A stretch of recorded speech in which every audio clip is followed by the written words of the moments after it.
Christophe Vaufré, vous êtes le fondateur de l'entreprise Welcome qui fête cette année ses 25 ans d'existence. Comment se porte votre entreprise? Écoutez, plutôt bien, parce que 25 ans, c'est vrai que si ça n'avait pas été, ça aurait pas été il y a longtemps. Donc 25 ans, c'est quand même un quart de siècle. Nous commençons très bien l'année 2013, nous avons fini très bien l'année 2012. Et puis, c'est une branche d'activité qui aura toujours des attractions parce que les gens ont besoin du face-to-face. L'Internet est là, mais le rapport humain est privilégié de plus en plus aussi. Vous êtes quand même spécialisé dans le recrutement des cadres. Aujourd'hui, on se voit vraiment clairement que ça ne va pas au niveau des cadres. Ça ne va pas, je ne sais pas si on peut dire que ça ne va pas. Ce qui est sûr, c'est que les cadres n'ont pas le temps de s'occuper de leur recherche d'emploi, n'ont pas le temps, une vie effrénée, hein, que ce soit professionnel ou privé, et ils n'ont pas le temps de s'occuper vraiment de leur démarche de recherche d'emploi, ou alors même le décideur n'a pas le temps, qui est cadre, n'a pas le temps aussi de s'occuper de sa démarche pour rechercher un cadre.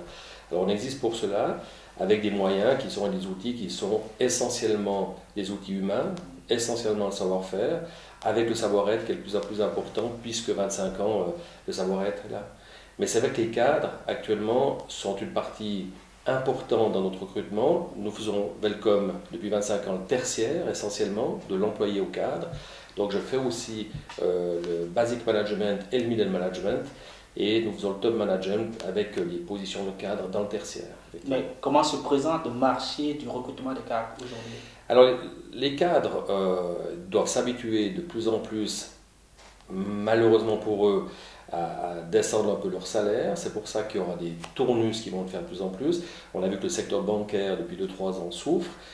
Je pense qu'il y a l'immobilier qui va suivre derrière, parce que quand la banque est frileuse, l'immobilier va être un peu plus frileux aussi pour l'acquisition de logements, c'est-à-dire que peut-être qu'il y aura des cadres aussi dans l'immobilier qui vont souffrir aussi. Donc il y a de plus en plus des tournus et des événements qui vont arriver que le cadre viendront chez nous pour donner leur dossier pour qu'on leur trouve un nouvel emploi, et aussi un décideur qui a envie d'un nouveau cadre avec un salaire qui est peut-être inférieur à ce qu'il avait avant.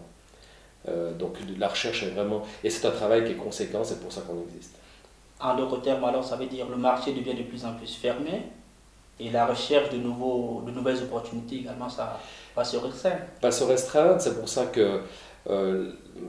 heureusement aussi, ça va s'épurer un petit peu les gens qui gagnent, en guillemets, très bien leur vie ou trop bien leur vie. On a vu qu'il y a eu une initiative pour ça qui a passé. Donc on estime que peut-être des gens gagnaient, peut-être dans le secteur bancaire, beaucoup trop leur vie par rapport des fois à leur investissement.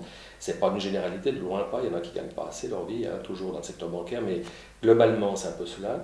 Et puis c'est pour ça que les cadres, maintenant, ils ont une liberté qui est paradoxalement un peu plus importante, parce qu'ils auront peut-être des ouvertures de plus en plus importantes dans d'autres secteurs d'activité. Vous savez très bien maintenant qu'un cadre ne va pas faire... c'est fini le cadre qui va rester 25 ans ou 30 ans dans une carrière unique, c'est-à-dire bancaire, ou uniquement immobilière, ou fiduciaire, ou assurance. Maintenant, l'être humain a tendance à changer de job, voire de profession, bien sûr. C'est quoi le salaire moyen d'un cadre en Suisse? Alors le salaire moyen d'un cadre, d'abord le salaire moyen, tout confondu, c'est 5 700 francs bruts environ, hein, 5 600, 5 700, c'est plutôt élevé en Suisse, hein, le salaire moyen. Mais les gens pensent que les gens gagnent très bien leur vie en Suisse, ce qui est vrai, mais il n'y a qu'un 10% qui gagnent au-dessus de 100 000 francs bruts annuels en Suisse. Donc c'est relativement peu. Alors effectivement, dans le 10% qui gagnent 100 000 francs bruts annuels, ça passe de 100 000 à 1 million, 2 millions, voire voilà, cette là. Mais je veux dire, c'est vrai que les gens, 100 000 francs bruts annuels, c'est comme du 8 x 13, 8 000 francs x 13, 104. Et là, on n'est que dans un 10% qui gagne au-dessus de ce salaire-là annuel. Donc c'est relativement peu quand on pense que c'est du 10%, mais c'est quand même beaucoup en sachant que le salaire moyen est de 5 700 francs. Merci M. Vaufré pour nous avoir reçus et à très bientôt. Merci, Céline.